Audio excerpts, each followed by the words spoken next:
that's what keeps me going. And even just saying that word gives me chill, or like that sentence gives me chills, because like, dude, you promise yourself this. Like, yeah, I made a promise to myself to be one of the best players in the world and to dominate. Dude, stats don't mean shit. And honestly, winning doesn't necessarily mean shit either. I mean, it means shit for the day, but it only applies to the winner. Photographer of the year, let's hear it for Dan Shelley, Shellda Photos.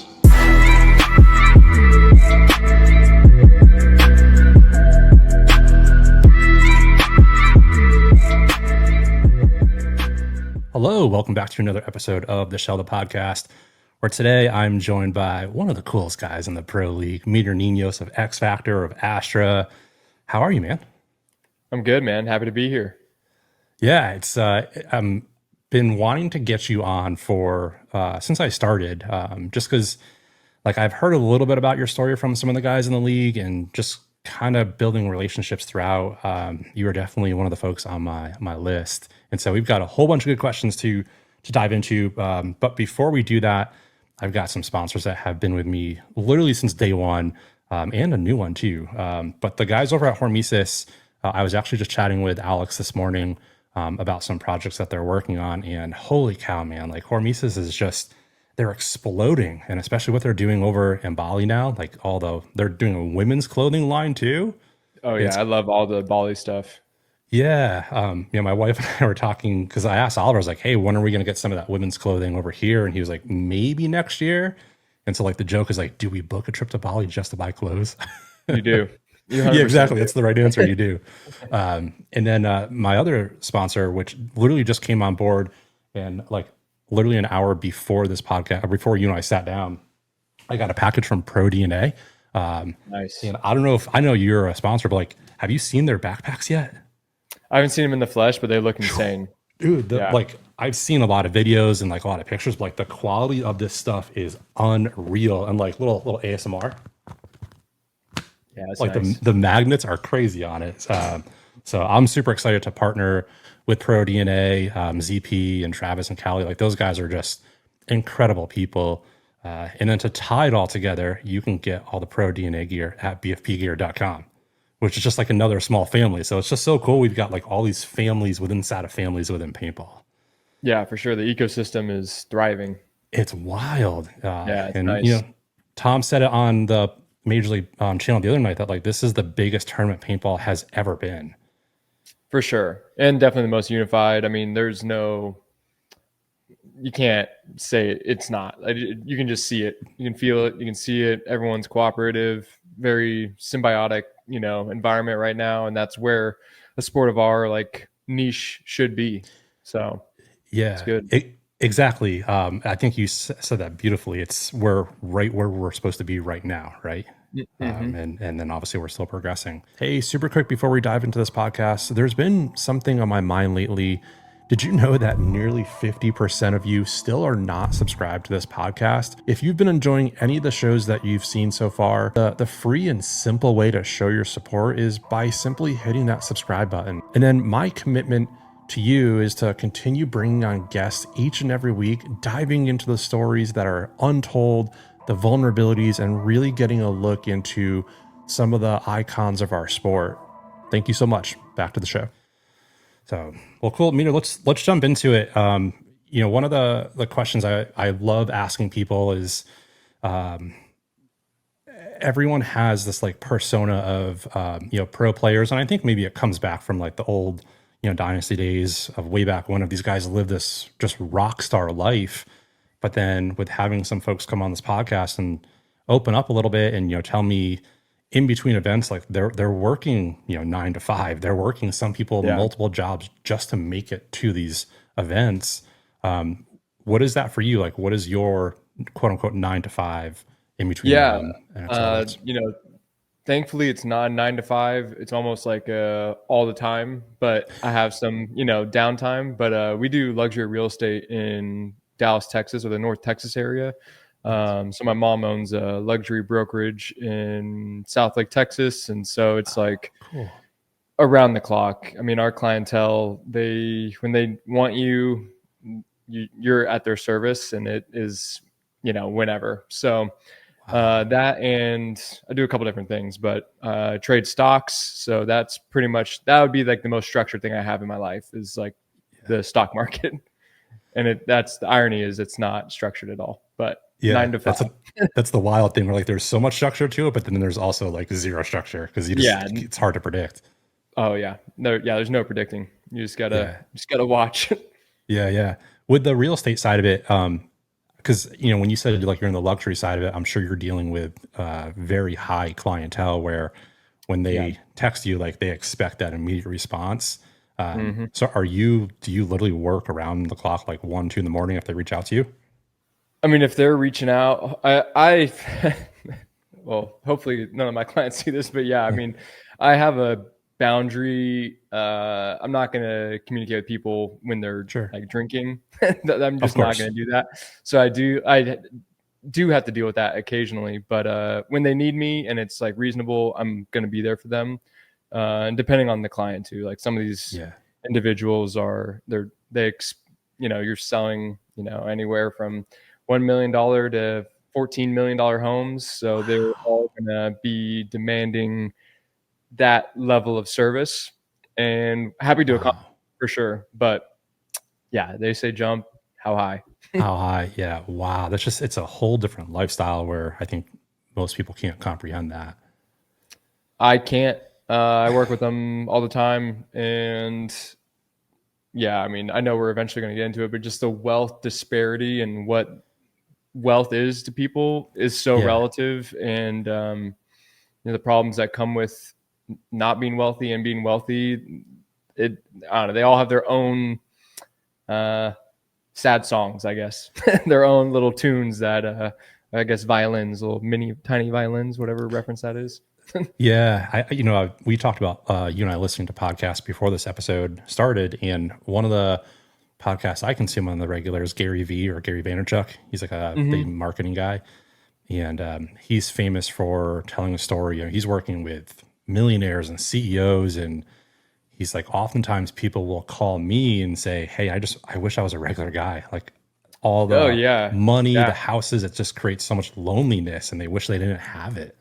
Yeah, I mean the duality of having money and not having money, it's all kind of a burden, and it sounds really funny to say that, but yeah, I mean, if you're in a place where you don't have much money and you're struggling to make enough money to make ends meet, the more you make, the heavier that kind of gets. Like if you're going to play the game, if you're going to have multiple houses and even just multiple businesses that provide you income, when those take a hit, you're feeling that same pain.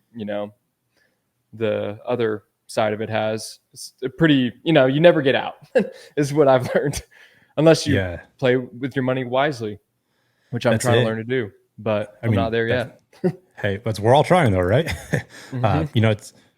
You mentioned when you go deep, you go deeper into it, right? And I was just thinking, we just had some crazy storms here in Texas, and somebody at work was talking about having a second home or like a rental property, and both of their homes got hit with all the hail damage. And I think those are things that sometimes people don't think about, as like people that own multiple properties or homes. Yeah. If something happens, like now you've got to fix all of that, and now you're responsible for all that. I mean, that's like the biggest thing with speaking of Gary Vee and, entrepreneurs alike, a lot of people will push real estate, and real estate's definitely like king. But when you get into the rental market and figuring out how much your float is, if you have multiple houses and then, even just one has a, worst case scenario, like a slab problem or infrastructure failure. I mean, that, depending on how much you're floating with, that shrinks fast. And then maybe that profitable thing is the thing that sinks your ship. So it just flips it. Yeah. Yeah. It goes on forever. Just do your best and make wise decisions. And when they don't go well, like if you can, try to learn from it and don't make. Yeah. And you're not going to get out without some hiccups. There's hiccups, but yeah, like you said, be graceful in those hiccups and it'll be good. Yeah, for sure. You mentioned something about the wealth piece, and that's something before the show started.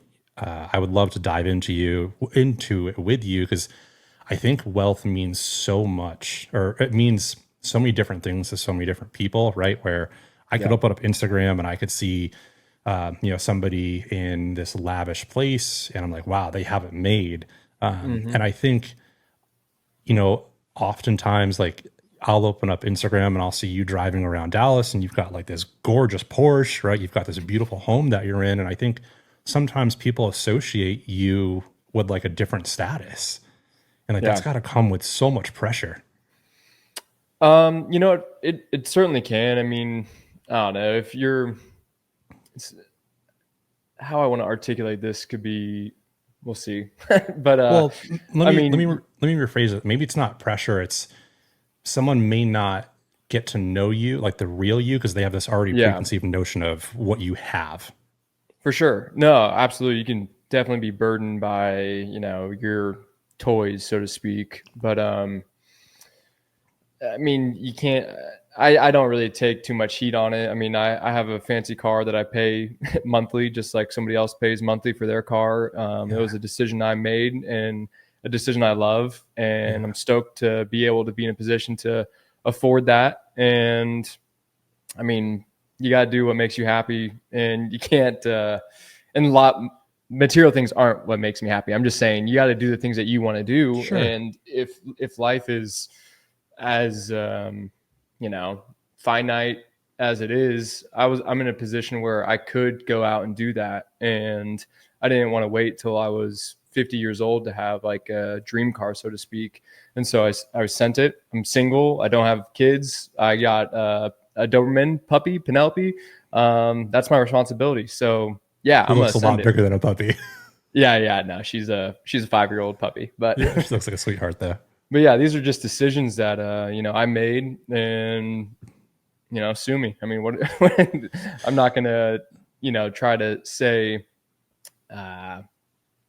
anything too crazy about being, I don't know, over whatever, playing too big for my britches or anything. I made a Yeah. decision that I wanted to do, and that's what I'm doing. I'm able to do it.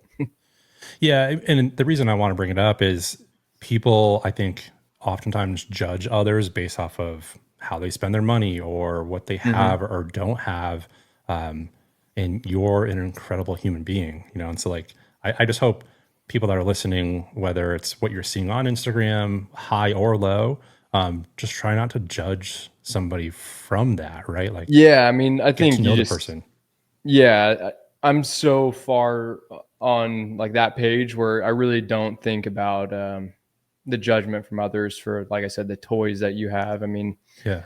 they're just toys, and I'm not going to yuck anybody's yum, and I'm not going to Yeah. judge anybody else for their things that they like to do or don't like to do. And so I don't really think it.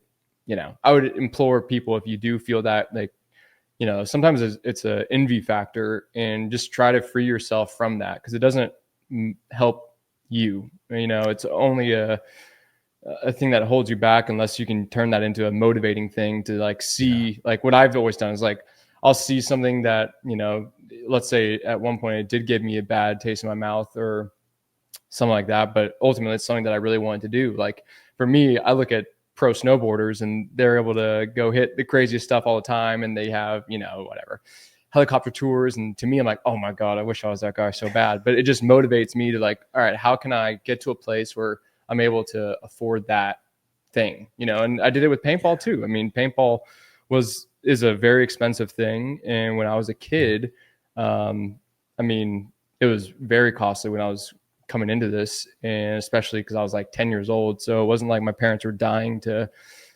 fund this forever. If it didn't go anywhere, it's like a very expensive thing to throw money at. And so I decided, like, all right, how do I do this long term? Okay, I got to go pro. All right, so I fixated on that, and then that produced a positive thing in my life. And I think you can apply that similar mind, whatever, thought process to almost anything. Like if you're trying to have a fancy car, all right, how do I get to a place to afford this thing? If I'm Yeah. working in, maybe I need to get into sales or a commission oriented job, and figure out how to grow my wealth, so to speak, to Yeah. get there. I think that's a far like healthier approach than just judgment.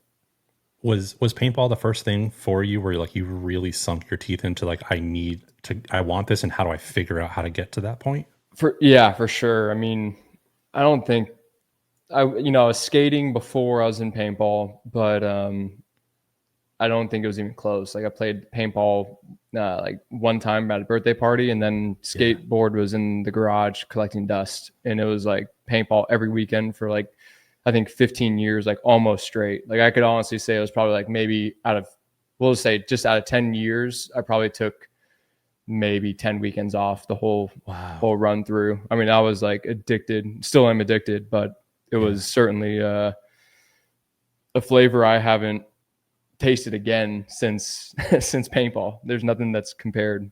Yeah, I think, so many people, they'll taste it, right? And then something happens with their life and they step away and they go try to scratch that itch somewhere else. And there's just nothing that compares to it. It's hard. It's hard to find. It for sure is. And I think what you said is gold for people that are listening, because so many people want to play in the pro league, right? And they want to ascend to that top. But oftentimes it's like they just don't know how to do it, or it seems overwhelming. Or when you think of, man, I've got to go through all these divisions. But what you just said is you lay out a foundation for what you want to do and then work backwards, essentially. 100%. Yeah, you do that with almost anything. And I think anything is safe to say. But yeah, you do it with anything and write it out, try and figure out how realistic it is, because in your head, things are very daunting and it seems like a maze to get anywhere. But then if you just write it out, it's like, okay, well, I just got to go to the field and then I got to meet somebody and then I got to meet another person. Then we make a team, then we start playing, and then I play more, get better, get recognized or win tournament.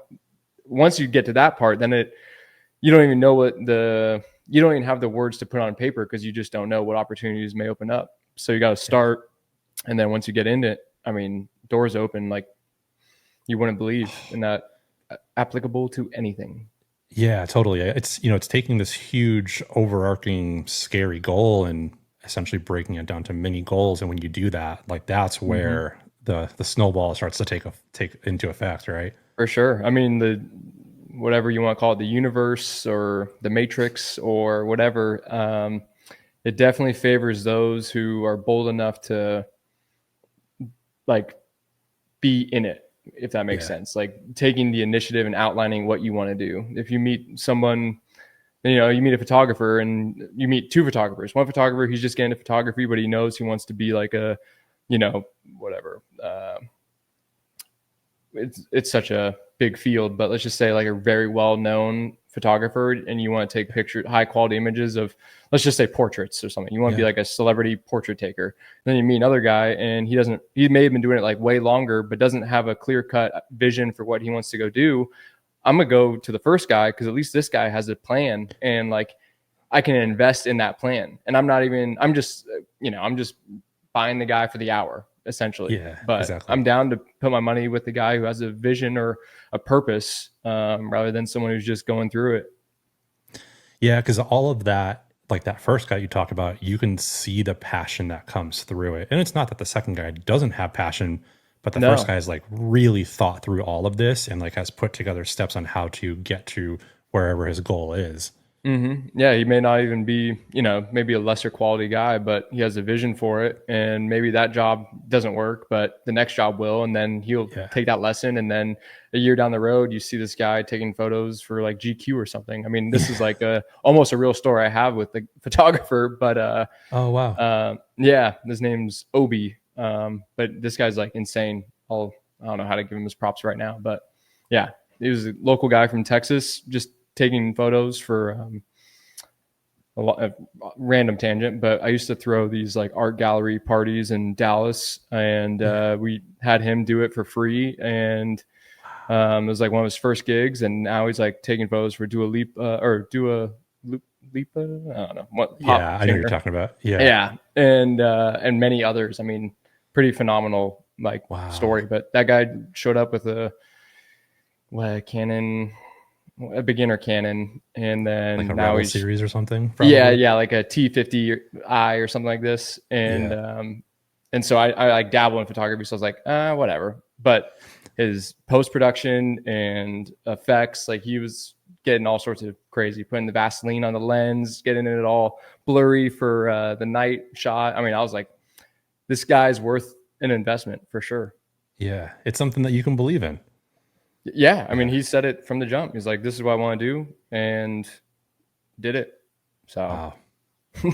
Beautiful story. I'll have to look him up because I'm a huge... I'll send you his stuff. I mean, he's like great, legendary status now. Yeah, please do. Because like obviously, I follow almost all the paintball photographers, but like I actually pull inspiration from people outside the sport. Like, man, how did they get that shot? And like, was it something in camera? Was it post? Is it something they, a filter they used? And I think that's when you look at things from like outside of your realm, you can pull so much into your realm. For sure. That's like all I do is constantly, I'm interested in a lot of different things, but I'm constantly pulling, trying to piece together how it could fit here, how we can improve, my life or even paintball. When I'm talking to Tom Cole or any of these guys, I'm always pulling from, whether it's streamers or F1. I mean, we all do a similar thing. We all take and pull and try and scrap together something to improve our own world. Yeah, I mean, that's a beautiful way to go through life is if you can pull a nugget from something, whether it's positive or negative, right? Like, I don't want to be like that, or I do want to be like that, and then add it to yourself. That's going through that journey. Speaking of going through that journey, when I had Tammy on the episode a few weeks ago, she really opened up about her new venture, the Paintball for Purpose, and we talked at length about like people just go through real shit, and like everybody goes through it. But I think we talked about it earlier, there's this stigma that if you're a professional or you're on this pro league or you've got this lavish life that you don't go through it, right? Yeah. Talk to me about that. And like, one, I would love to know what you think about the stigma that pros don't go through anything. And then two, like, what are some things that you've had challenges with in your life? Yes. So to answer pros go through, I'm not trying to say, everyone goes through stuff, but the pros go through a lot more than what people would think because they're giving, so there's 5, 10, 15, let's just say like 20, minimum 20 weekends of their lives to be a pro player. That certainly puts pressure on every other aspect of your life, financially, emotionally. It definitely, you're doing what you love, but there's certainly a price to pay to do that. And, you certainly see, you play with the same guys for, years now. It's almost 2 decades of me playing or looking up to the pros, and you can see people go through their cycles of challenges, and it's almost silent challenges, just because it's not like even in society, it's not like you go bragging about your challenges and your hardships. And especially in the pro paintball, it's not like anyone's like PR savvy or trying to communicate things on a deeper level other than, hey, I'm in Portugal. Hey, I'm in, Baltimore. I'm in Philadelphia. The quick story highlight reel of a pro looks great, and it is great, but there are, the behind the field or behind the net fallbacks and things that everyone has to navigate. And I know if you're listening to this, you're probably a paintball player and you have the same struggles too, because you're playing a lot and your weekends are taken up. And even if your weekends, even if it's not on the weekends, your mind's probably still thinking about the game, and that's taking a little bit away from you from, making more money or climbing the ladder, the family, the girlfriend. Being in love with something has its challenges.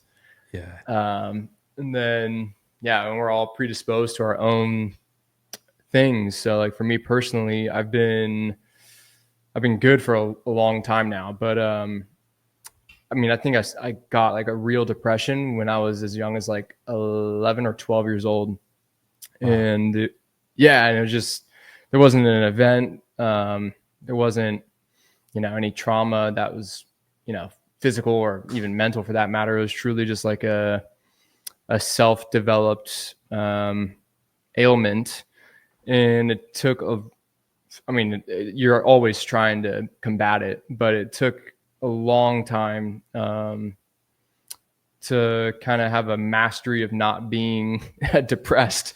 And paintball definitely was a huge boost for me in that, because I felt alive and I felt like things were certainly worth doing and doing at a high level. And how do I achieve this? Well, okay, then I gotta work out, I gotta put forth effort, I have to eat well, I have to do all these different things, and that's only like a big piece, but it's still just a piece of the puzzle of overcoming depression. Without, for me, I'm not a pharmaceutical guy, so and I tried it and it was way worse for me. But some people it really does help. But for me, I had to kind of navigate how to get to a place of not just surviving, but like thriving and enjoying my day to day. And yeah, I've spoken on it for sure. But it's probably been years, and I may have better words than I did then. Now, You're because more I feel wiser like I'm now.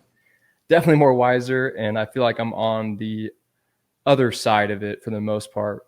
And yeah, I mean, it's like I said, everyone has their ailments, and like you said, we all have our things that we go through, and it certainly is a thing of waves. Like one day you could be on top of the world, the next day you're wishing you weren't, and that is just part of it.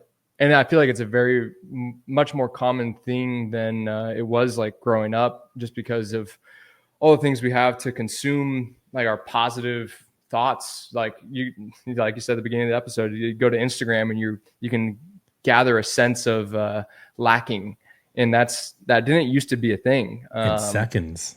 And yeah, you were giving it to you're dousing yourself with, oh man, if only I had that girl, or if only I had that car, if only I had that house, if only. But caveat is there's no if onlys. There's like, I just got to, or, some things aren't for me, but the things that are, I'm going to go get and, make that pursuit worth it. Don't do it because you got the Instagram bug and you see something that you want for no real reason. It's not going to bring you real joy. It's not going to, improve the life of others around you. So it's a shame that it seems like it could be such a common theme, even if you don't want to call it depression. I mean, I know some people, that's like a trigger word for them, but Sure. You just whatever you want to call it. Yeah, we want to spend more of our days happy than we do in a blender, for sure. Yeah, you mean, people will obviously be triggered by that word. Like, you can call it a funk, you can call it whatever you want to, but like you're still going through something that is throwing you off of what your normal, where your baseline is, right? You mentioned that you first kind of had that when you were 11. Was that before you found paintball, or was that right around that time?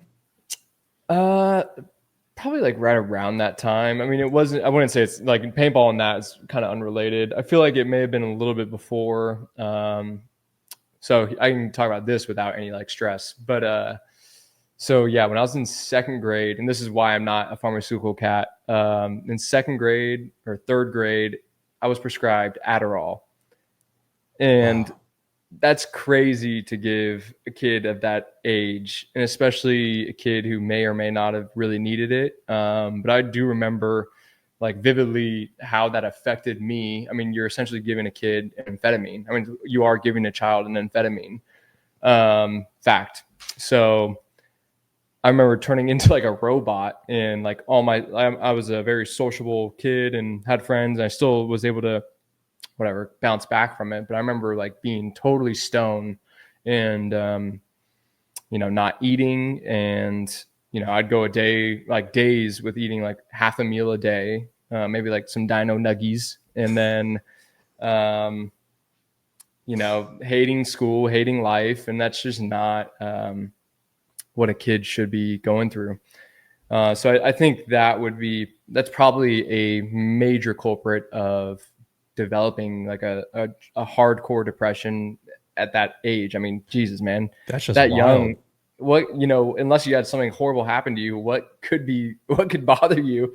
Yeah. Especially I had a super loving family and support system and all that, but it was just certainly like um, a silent uh, victim, I guess you could say, just because I couldn't articulate what I was going through. I mean, I did everything I could not to take these pills, but the doctor's trying to tell your parents like, hey, this will help, and they're trying to do their best for me. Yeah. But man, I think that would probably be the reason I never really put it all together. But that's definitely the start of it, and then yeah, so then that pretty much put in my head like, oh, I'm not I'm not going back to those guys for advice or how to live my life personally. Yeah. I mean, good for you for recognizing that, right? Because I think that's the battle. Some people don't ever recognize that, and then they go down that vicious cycle of where it becomes Yeah, a dependent and a craving. So like you were at that age too. Like that's unreal to it's have that unreal. mental fortitude to like recognize that I don't like this for my body. Oh man, it was. I wish I could somehow explain, but it was like painfully obvious. I mean, I Sure. was yeah. Don't need to get into details, but it was like yeah, I'm rejecting this at all costs. Yeah. Yeah. So it's just crazy that I don't know, that was the system that we still kind of live in, but because Yeah. now as you age, I mean, they're getting better about it, but it's like, okay, well, if you have that side effect, then we'll give you like Xanax. And then, okay, if you're still, you can't sleep, and then now we'll give you Ambien. And then now we're going to put you on SSRI. And now you're on the cocktail list of medications. And some people, it does help. It's not to like shame all things and shame, doctors. There are good doctors out there, certainly. Sure. But I just know for me, that was not an aid. That was certainly a setback. Yeah. Wow. Well, I know this is going to sound weird. I'm glad you had that experience at that age. So it sounds like it was able to teach you for the rest of your life. Like when you have these spouts of, we'll call it a funk, right? When you have Mhm. these moments of your life where like, man, I just don't feel off. Now you know how to, I'm assuming, handle those situations. For sure. I mean, I changed like my whole lifestyle. I mean, not to say I was not living healthily before, but now I'm certain. Like this day, I'm like so into just being like another silly cliche word, but like optimal. Like I'm trying to Yeah. get really good sleep. I'm trying to wake up like I'm on the circadian rhythm. I drink spring water. I eat work out every day, sauna, cold. I do all these things Yeah. to just to give myself the best fighting chance to not get into a funk. And if because it still occasionally will happen, but I know the things I need to get into, like a routine. I need to plan and chart out like what my days are going to look like, what my future is going to look like. And I'm very much like by nature a off the cuff kind of guy. Like I just like exist. Whatever happens, I'm happy with doing. Or like some Yeah. I want to go do something, I want to go do that. But if I am in that place, creating an organization in my life and regulating how my body's like whatever feeling. You work out, you get natural endorphins. That's good. And you're going to feel Yeah. better. Sauna. I know I'm just doing, more things to help my being be a positive one and enjoy my experience too. So it's like a given, really just a give. I'm happy to do these things. Some people it's like a chore and they don't love exercise. They don't love doing these other things. But for me, it's like, I need it. Even if I had to learn to love it because it just benefits me so much more than the latter. Yeah, I think that's the beautiful point there for like people that don't love working out. And I'm going through this right now. Like I'm I don't want to feel gross about my body, but like when I have the thought of going to the gym, it's like, man, this sucks. Oh But yeah, it as sucks. soon as I'm done with it, like I'm so glad I went. It's like you have to Yeah, learn that behavior to like almost trick your brain to like I need this and I crave it. 100%. I mean, and that's like to put a ribbon on it. Your brain is like malleable. It's like just clay or Play-Doh sponge. So the more you rest in your funk or in your bad thoughts, the more natural it is to be into that place. And so like you know post event depression is a thing for I think everybody.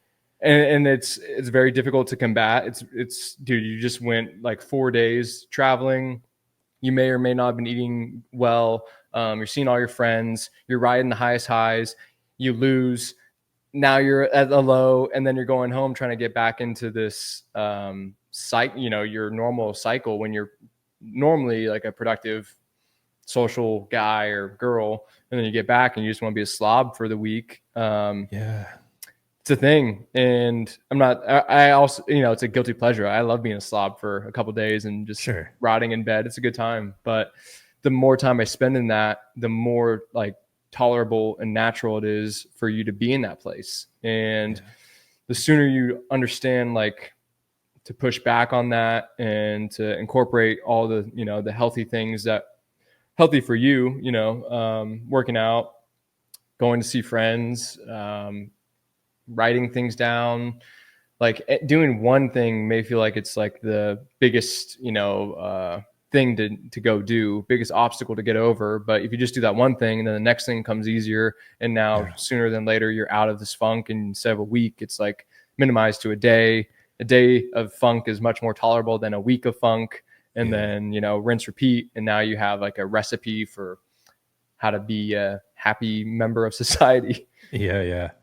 You brought up something that I've heard before, but like people have just glossed over it. And my wife and I have talked at length about it, and like it's so I love to talk about it more with people. It's that post-event, it's not an official thing, but like post-event stress or depression or whatever it is, because you are so spot on. Like at these weekends, you become something else. You become, a different person. Sometimes it's a celebrity if people are asking for pictures and autographs and all that. And then for some of us, like you come back home and you have to walk into your queue. You have to put on the headset and talk to customers, and like you're just an average Joe. And so to be able to handle both of that is it's a wild phenomenon. And especially if you have a family, like let's say if you lose, right, you just now were spent time away from your family. And now that you come back, your family now has to deal with you in that post-event thing that you're going through. Yeah, you left fine. What the hell happened? Why are you, aggravated, or why, whatever your attribute may be. For sure. I mean, yeah, and I think you said it well. It's like I think everyone has a sense of being you're definitely like a magnified version of like all your, or who you want to be. I feel like if it's at least for me, when I go to these events, like going into the event, I'm trying to make sure I'm like clear-headed and positive. I have all my things done, so I don't have to worry about anything at the event, and I can just be in the now. And then when I'm in the now, I'm also in the now of like the highest form of like mastery that I possess in life is like paintball. So people, they have a bit of a higher level of respect naturally. And then, you have pictures. Sometimes you're doing autographs, and you're doing these matches, and perhaps you're a magnified version of your authentic self, who you wish you could be when you're, all the time, but that's just not the case. And you plug back in, and so what would you like with your order? That's like a thing. And so understanding that and knowing that it's natural to feel that, and think of it more as like you're fortunate enough to have that duality, where so many people in life never get to experience like true friendship, or like having friends from across the world that you get to go see 5 times a year. These are like things to be like stoked about, and should add to your life. Don't get too caught up in that transition, and just hold on to, man, it's going to suck coming back home because I'm like on cloud 9 now, but I get to do it in a month or like 2 months. I get to do it all over again, and I get to keep doing this as long as I can keep it all together. Yeah. How long did it take you to like realize that was a thing? Like when you became a pro, where now you're on the highest scale, right? And like your fans are cheering for you, and then you have to come home to that. Like, I'm imagining you went through probably a few seasons where you didn't even know that was a thing. Yeah. I think my little ridiculous brain, Man, I used to like think that I should be winning every tournament I entered, like as an individual. So like even divisionally, I'd get so upset, like gruesomely upset, just not winning. And you're not going to win like clearly more than you go play. I guess like you may have like a 95% failure rate of winning a paintball tournament. So it's like, Yeah. after year 10, I'm like, okay, this can't, I can't It's go not about it sustainable. this, yeah, this is not healthy. So how do I figure this out? And it doesn't diminish like being a competitor and thinking that you're an elite player or anything. It's just understanding. It's like similar thing to trading. It's like, dude, if you're 0.01% profitable, that's a win, dude. Because 99% of people are in the red, like the second every day for the rest of their trading careers. So just be grateful when you're in the green, and also learn that don't bite off more than you can chew. And when you're when you have it, we're happy. So, Yeah. and I'm not going to be, overzealous on trying to change outcomes that are not in my favor. It's just not a winning game to bet your life on winning every single tournament unless you're paintball fit. But Oh, man, it's got it. It's just they're like on a anything. tear. They They're are, on a man. tear. But like every Yeah. good thing comes to an end at some point, and someone else has to win. Like it's Yeah. just so Oh, much yeah. pressure. It's so much pressure, and you just can't live.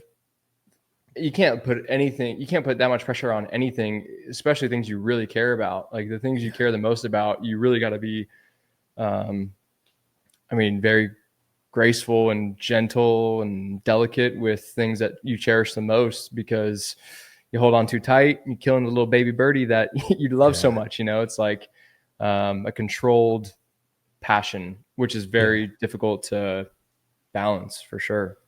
Yeah. It's when you brought up Paintball Fit, the first thing that came to mind was, one of their, I think maybe one of their sponsors of their brands, their motto is like keep struggling, right? And Yeah. and I hear it a lot. And they said it last time they won. Like they're like, "Hey, we're still not happy." It's like, hold on a second. You just went through like a whole grind of a weekend. You're not happy. Like at what point do you let yourself feel happy? And I almost wonder if that's a recipe for like burnout, or if you don't enjoy those Yeah. small moments, like how long can that last?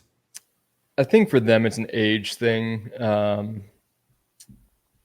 it's like a perfectionist thing, like they want to win.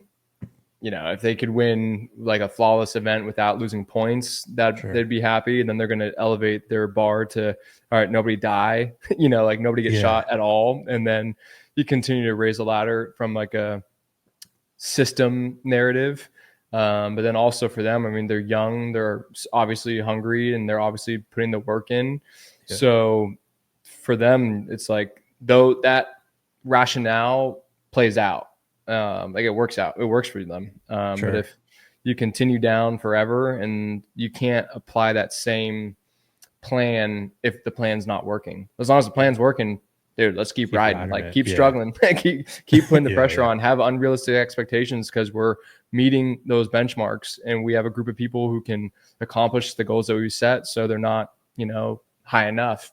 But Yeah. that works until it doesn't. Yeah. Totally. You were talking about some of the like the highs and lows, that paintball players go through, and obviously you went through that for the first 10 years or so, expecting to win everything. Yeah. How do you navigate the motivation to keep coming back, right? Because like, let's say you go 3 or 4 events without winning an event or even a season, like where do you find that drive to say, is this still worth it? Ooh, yeah. A lot of people, it's different for everybody. Because you definitely see, I've known like great pro players who have just, said, I'm calling it quits. Yeah.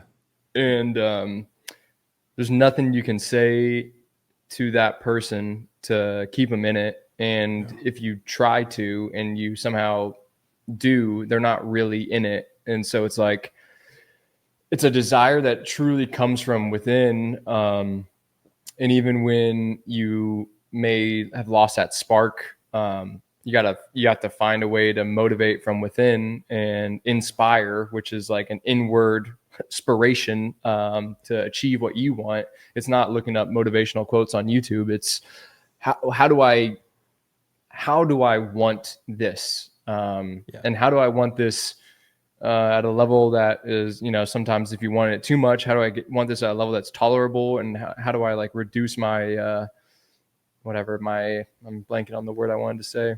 It was a fancy one, but yeah, you're like stress tolerances essentially. Yeah. And so you can be productive, and then you can raise those tolerances to, more unrealistic ones once you're there. But yeah, when you have that burnout, at least for me, I can speak to me. I've loved paintball, and I've loved it since the day I played it, and I'm going to continue to love it. And what I love about paintball for me is the competitive factor of it. Like if if this was like the Gladiator days, like what was his name? I just watched the Gladiator too, but It's so I'm good. Maximum Aurelius. It's like Yeah. I'm playing with a passion, and sometimes it's not because I want to do it, but it's because I have to do it, and I have to do it because it's a promise I made to myself when I was 10 years old, watching serial killers and watching all the content that I watch. But I mean, this was a promise, so why am I stopping now? Why, did you forget why you went down this whole path? So that's like a thing that is a reoccurring theme in my head. If I'm feeling like I don't want to practice, or I'm feeling the wandering eye of like wanting, oh, maybe I should go to the beach party with all my friends. It's like, nah, dude, you did that. It doesn't do anything for you. What does do something for you is continuing down this path that you chose so long ago. And that's not to be confused with people who change their paths for reasons that better their lives. But for me, I made a promise to myself to be one of the best players in the world and to dominate. And so that's what keeps me going. And even just saying that word gives me chill, or like that sentence gives me chills, because like, dude, you promised yourself this. Like, why are you going astray from the path? Because you're at it. You've arrived. So you're going to open the door and walk out. Like, that's insane. Yeah. And then I've also blessed with blessed, and yeah, we'll just say blessed, but I'm blessed with knowing people who did end their journeys. And I get to hear about how much they regretted doing that, even from pros or like kids you grew up with, who like TJ Danner and I, we grew up playing together, and we grew up playing with like 15, 20 other kids. None of them play. And whenever you do bump shoulders with them, they say, man, I wonder what would happen to me if I kept playing. Yeah. And it's like, yeah. And I'm I don't got anything to say to you, buddy. Like, you could have, you should have, and you didn't. So that's on you. Sorry. Yeah. But I'm gonna cherish the hell out of my decision and my choices, my sacrifice, and keep it pushing. Yeah. Thanks for bringing that up, because that's something like that hits home with me so much. I think about like that inner kid all the time, where like I have conversations with that kid. Like, man, if you were to tell that kid, 20 years ago, like, hey, you're gonna not necessarily make it to the pros for me, but like be on the pro field, taking pictures, having a podcast, like that kid would be like, no way, like you go crush it. And it's like, you kind of do make a promise to yourself at that age. So it's beautiful that you found a way to tie both at the start of where you were and where you are now. Yeah. I mean, in the Hormesis movie, they asked me, how do you want to be remembered, or something like this? And, I don't know. I felt, I think in like a couple different like ways, but, one answer is like, well, you want to be like known as like this fierce competitor and blah, blah, blah, blah, all this stuff, but all that fluff is like for you. So what's like a real thing that I want to be remembered by? It's like, dude, I don't give a shit about, like me. Like, I don't care about me. I care about the kid who started this whole thing, because that is, I mean, in the same sense, it's who I am. But like, if you want to look, rally down like all your accolades and like how it's super easy to do, because it's what sport media has conditioned us. It's like, to be Kobe Bryant, to be LeBron James, stats. dude, stats don't mean shit. And honestly, winning doesn't necessarily mean shit either. I mean, it means shit for the day, but it only applies to the winner. Yeah. So in the grand scheme of things, it's like, who's the wealthiest man? I think the guy who like affected the most people and like got the most out of it, got the most juice out of the squeeze of the opportunity is like the Yeah. winner. And so in the segment, I was like, dude, I just want to be remembered as the kid, because that kid was like a tenacious little bastard, and that kid like had, just had this energy about him that he couldn't be told no matter what. He was gonna go play paintball. He's gonna go pro. He's gonna fail a lot of classes. He's gonna skip a lot of school. He's gonna be a little degenerate to accomplish what he wanted to go do. And that is that's way more powerful than, how many people you shoot or how much you get paid. I mean, none of that shit matters. So I would just implore people to find their cliche thing, find their why and But it's a honor beautiful it. question.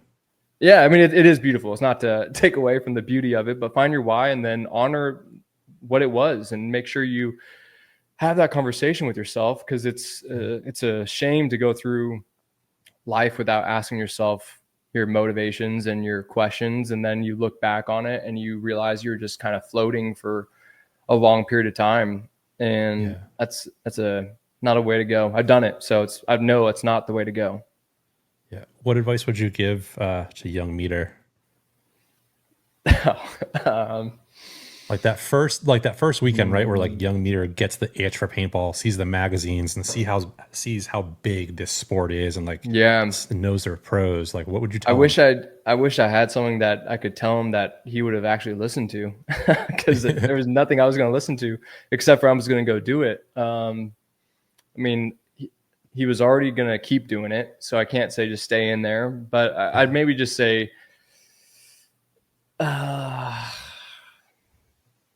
you're going to get there, and it's not going to be on the timetable, like time schedule that you want, but you're going to get there and enjoy the ride. Cause I definitely, it was like a story of like growing up too fast, in paintball and in like the real self sense. But yeah, you got to enjoy the whole ride, because it's not as stressful as you're making it, and it's not as hardcore as you're making it, because you can have all of this and still enjoy it, because before it was like like suffering is progress type of mentality, and in some sense it is, but you can also learn to enjoy the suffering and maybe not refer to it as suffering, maybe. So maybe just enjoy your time doing this, and you're going to get there. Don't worry about how long it takes, and don't put that much pressure on your shoulders, because it takes away from the people you're going to meet, the experiences you're going to have. Because if you're rushing to get to the result, you're not stopping to smell the flowers. You're not looking at the sunsets. You're not enjoying the conversations with the people. Because I was very much like just trying to get there. And but without doing that, you don't get to learn those lessons. So just keep rocking. And that's just advice where if you can learn that at a younger age, like things are just going to click so much quicker for you. And just enjoy it more. I mean, truly, like, life is way too short to do a speed run through it. You gotta savor it, talk to everybody, do the things you don't want to do, because it will bring you to a more full, complete story and growth. So that's something like my wife and I, we obviously travel a lot because we go to almost all the events together, and we've been hit with all of it, delays, cancellations, and all that, and like that can just suck the life out of you and like almost make you question like, why am I doing this? And so like in order to like find some enjoyment in those moments, we made like an airport bingo card of like, all right, what are the things that we think could potentially go wrong? And so like when we lose luggage, it almost turns like, oh wait, is it on the list? And so it turns that bad moment into like a potential happiness moment of like, you're still finding joy out of it. Yeah, no, It's totally. such, Yeah, it's it's like a just, rainy paintball event. It's like, yeah, no, nobody wants to be there, but the second you get just fully wet, who cares? It's like, all right, whatever. yeah, I was diving in the mud already. I'm that gonna get there anyway. that's exactly it, right? Like when we were all in Atlantic City, like it sucked. Like it was cold, it Yeah, was awful, but I just kept thinking, like, man, when I get home and I'm on my computer going through these photos, like I'm gonna be so happy I stood out there for hours and pushed yeah, through it because they're gonna be epic. for sure. Yeah. Speaking about epic things, let's transition and talk about your brands. Man, I feel like I've been seeing it everywhere the past year or two. Yeah, Astra. we need to do more, but yeah, I've been working hard on being more visible and getting more products out there. So yeah, I'm trying. I'm trying. What's the meaning behind it? The original meaning was we all have like all my friends, I guess, we all have these ideas for, either clothes or tournaments and just all these ideas that were really good, and we didn't have an outlet, and nobody does anything with their names on it for some reason. Like, if it's like the Meter Ninios Open, there's like a lot of pressure on me, It's but pressure. Yeah. yeah, a lot of pressure. Or even with your brand, it's like, a lot of, when it's just the brand, I'm not absorbing all that pressure because it's on Shellda. Like Yeah. it's not on you, it's on Shellda, but it is on you, but it's more like a mental illusion. So anyway, I started Astra to do a tournament and to do clothes because I just didn't love the clothes that was going on. Yeah, I didn't love paintball clothing, and I They weren't didn't great for a while. wasn't great. Now we got everything. We got Hormesis, we got Astra, we got Tiger Wear, we got all the boys are cooking heat. Yeah. Um, but it was really just that, and it's like a vessel of ideas, is what I always said. So like if Rainey has an idea for something, like, all right, let's put it through Astra and let's get that Wow. executed. TJ has an idea, Ryan Brand has an idea. Like that's like the dream goal of Astra. But where it is currently, it's really, it's a brand that deserves a lot more work into it, and we make clothes, and then occasionally we'll do tournaments. But I'm Yeah. hoping to get more solidified in what we're bringing to the table. But it's just a process to make it all real, if that makes sense.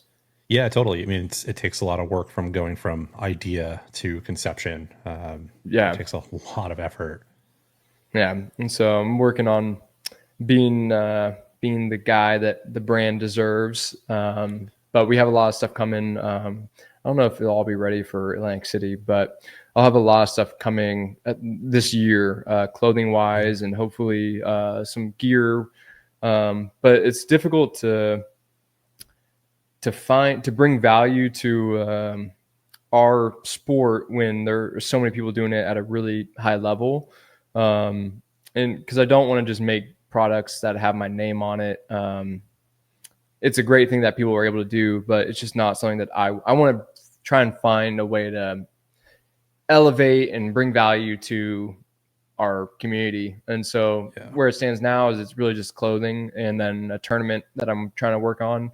That seems to be the best impact that I can make. But yeah, I'm just searching for that thing that Yeah. makes it worth makes it worth the investment for the customer.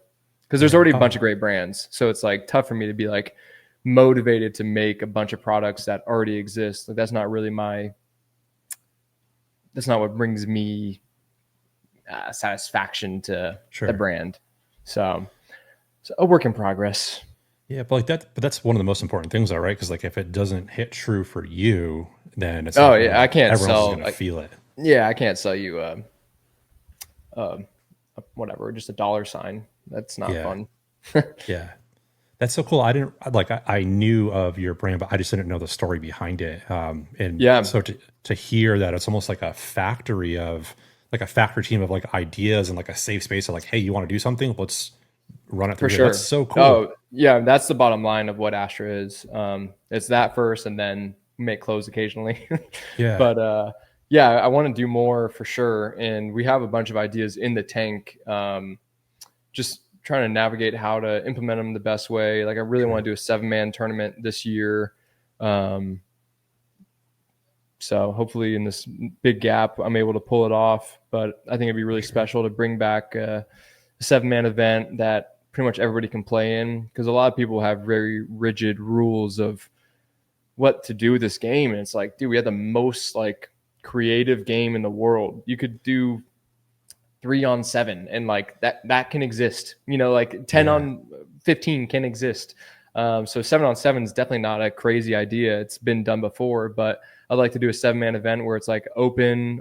We used to see so much of that back in the day, where you could have pro teams, like current pro teams, maybe some legacy pro teams, and then like divisional teams all in the same circus, just trying to have a great weekend for paintball with a prize. But like at our first event, it was just truly like, just let's have a great weekend of paintball, of like competitiveness, but with with I don't know, try to avoid the drama makes it fun, but try to avoid like the bumping of shoulders and all that. Like, let's just have a hell of a tournament. Let's have great paint. Let's have good refs. Then the teams just show up and do what they need to do to try and win. That should always be what's going on, but I just feel like things get convoluted in kind of everything we're talking about before. It's like everyone brings their own troubles with them occasionally, and then the size of the NXL is just so big that it's not everyone is going to have the best paintball weekend. And if you go 0-4, yeah, I doubt you're having a great weekend, but you can see a lot of, and I know you go to a lot of practices and local tournaments, and you can see just a positive aura about smaller scale events. It just can, and if they have good paint and good refs. If you don't have good paint or good refs, it's not going to be a good weekend for anybody. Yeah, exactly. That sucks. But that's just what I would love to achieve, like a pretty large event. It sounds contradictory, but it's not a large event compared to the NXL. It'd be like a 36 team event, 3 fields, each having a unique 7-man field. And I think that would just be badass. It's what I grew up on. And I just would love to see that. I would love to have people experience that and see, where that pushes us as a culture and as a vessel brand is, once you like knock off another one of these tournaments and we have, hopefully a good showing and we're able to deliver a product that's like unique to paintball players, see where that needle gets pushed further. And that's kind of where I'm at with it all. Yeah, I mean, it sounds like when you were explaining that, my mind went right back to like just vivid memories of like walking down the booths at like the old 7-man tournaments, like way back, like MPPL days, where like, you're right, it was a few fields, but every single field had a different layout, like the WDP field and like and it just brought a whole different energy. Yeah, the vendors was also like a huge part of it, because you'd have the there's like sects of paintball where it's like you have the gear guys, you obviously have like the super competitive guys, you have the like collector type guys, you got a myriad of people in it. And so I just feel like with everything, the economy and the weakening of innovation in our industry, but I think that's all like kind of turned on a dime in the past 2 years, where everyone's making something. And if we could have an event where we're bringing all these people together and the vendors can make money and spectators are having a good time and the players are having a hell of a time, those are the weekends that like keep you in this whole sport. And that we're reminiscing. How many times do you hear people reminisce about something from 2005? It's like, all the time. It's almost nauseating that we haven't been able to get back to that away place. From it. Yeah. We're so attached to this like idea that we don't even realize in the what special moment we are in the present. I think it's pretty much we're shifting, but still, it's like if you talk about tournaments or you talk to a pro guy, the game is certainly different. It's at a higher competitive level for us, and a lot of the fun is kind of been taken out of it I mean, the play is always fun, but like since it's become so much more sport nuanced and like things on the line and expectations. I mean, what happened to us being on a team where we're just enjoying each other's time and like competing and having fun and like taking risks, making big moves, taking risks, having silly ideas that are contrary to the meta game plan. Yeah. I mean, that is, I think that has been definitely like put aside, and I would love to be a contributing factor to try and get that flavor back because it's what we need. I mean, the team owners spend all this money and I spend all this damn time. I want to feel like that kid again.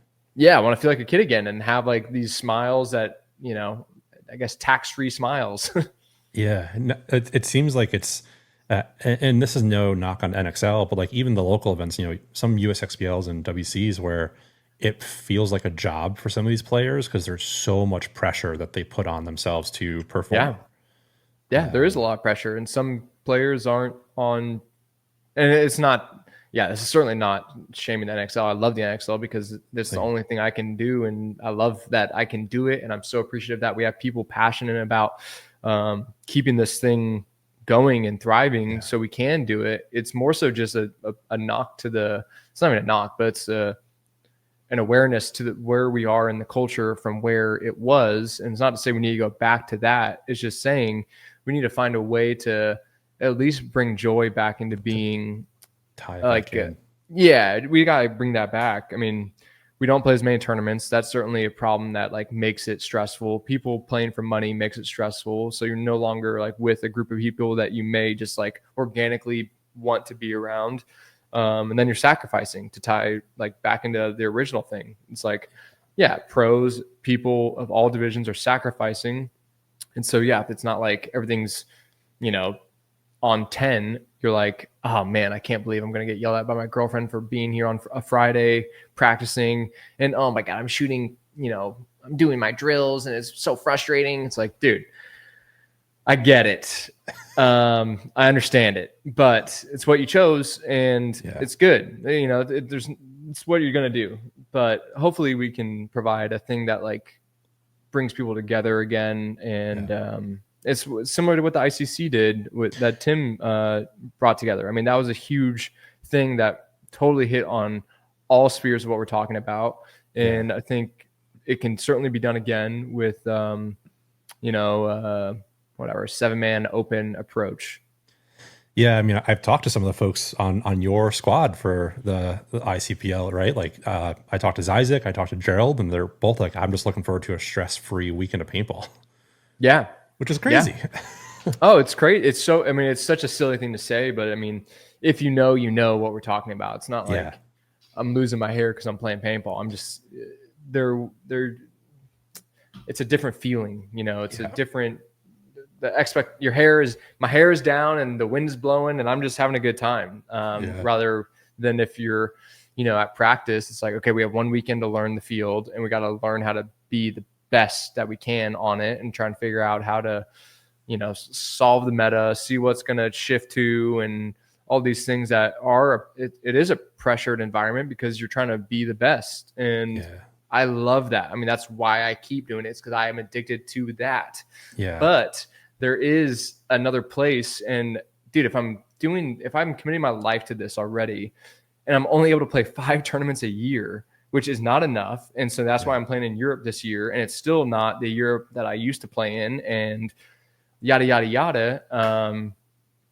We just need to get another outlet of paintball that is enjoyable, competitive, and brings, you know, just the old school, why am I here? Like an answer to why am I here? Well, you're here because you love this damn game. You know, you're just jaded because you're stuck in you're conditioned into the pressure expectations and that mode when there's so much more to appreciate about it. And it's hard to like shake it out of people. Like, dude, you love paintball. Don't get it twisted. Like, don't make it something that it's a negative to your life because it's not. You are making it a negative to your life, and that is okay. And it's also okay to, you know, back away from it if it's getting too bad, but just know that's not an honest depiction of what paintball is to you. You're just suffering from, the cons, but the cons aren't everything.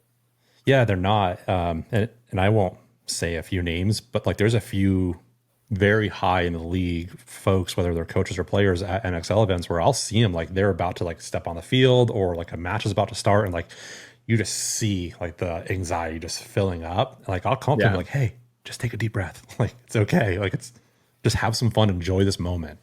Yeah, for sure. It's all we can do is enjoy it. But if you're listening, you obviously understand what we're speaking to, and I just hope,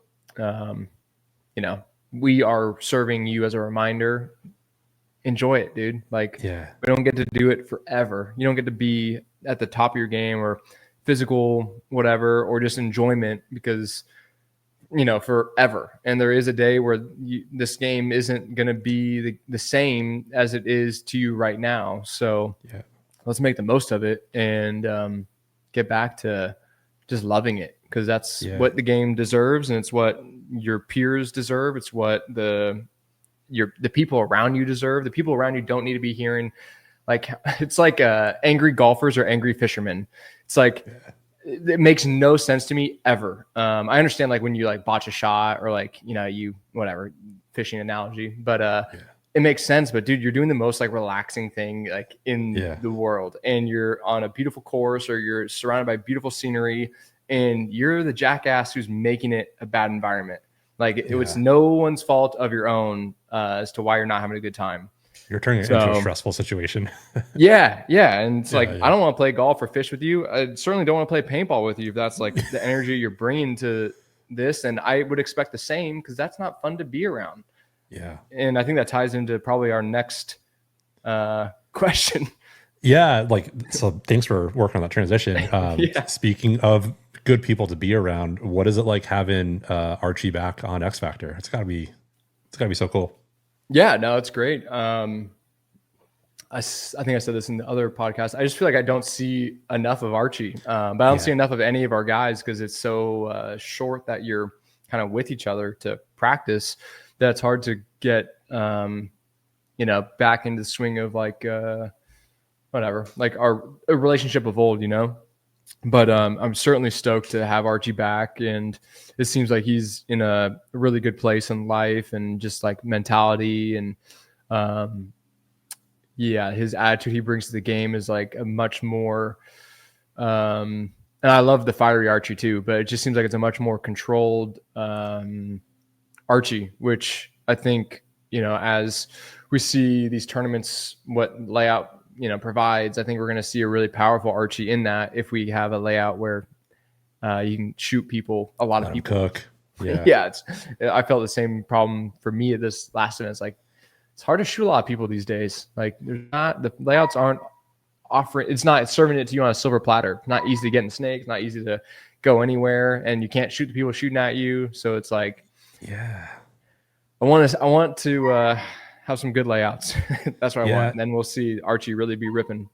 Yeah, me too. That's, one thing, we don't have to talk about the layout at all, but like when I saw the last one come out, the two can inserts going to a snake, I'm like, this is just going to be gun battles the whole entire weekend. Like there's going to be nothing it's going to be hard to get into there.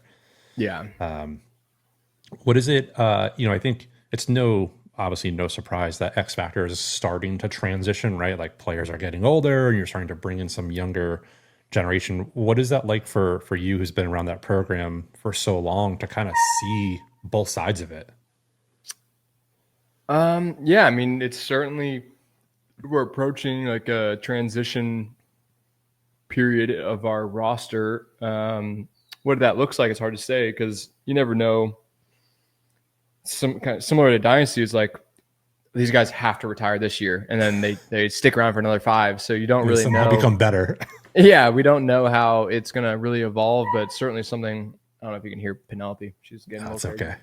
But so I mean, I'm excited to see what adjustments we make. But I mean, if I could have it my way, I definitely just want competitors. I want people who have their head on their shoulders and have, the ambition to make this all work and do the work. Cause that's the next hard part. You find people who are like hungry, but they don't want to put the effort in.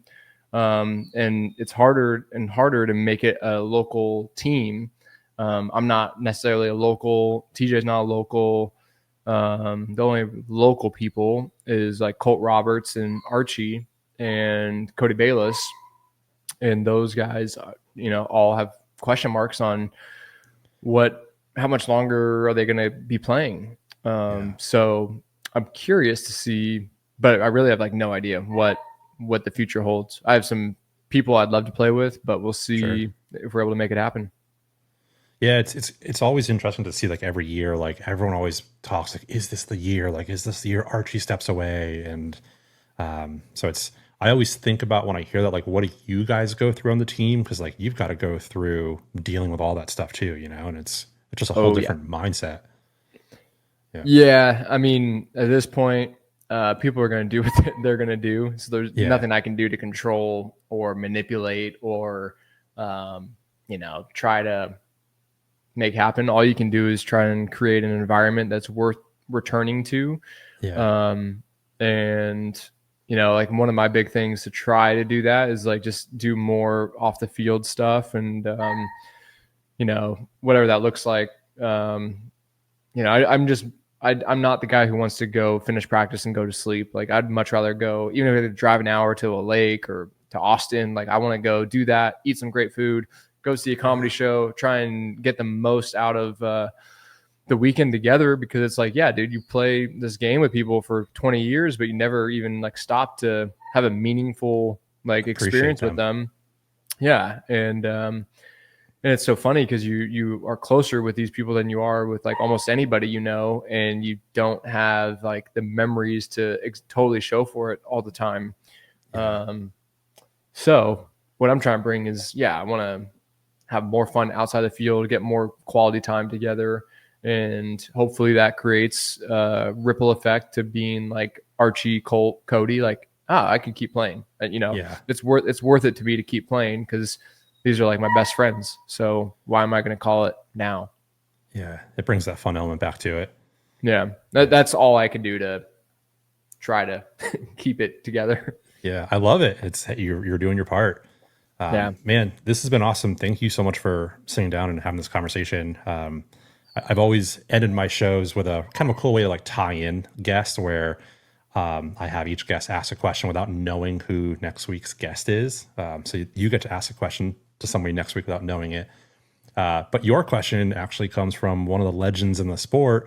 I just had Chris Lasoya on, and he had a really cool question. His is, and you can take this however direction you want to go, but why do you do what you do, and what drives you to play, and what do you personally hope to achieve to make the sport better? So I know we touched on some of it, but I think there's a few pieces that you can expand on.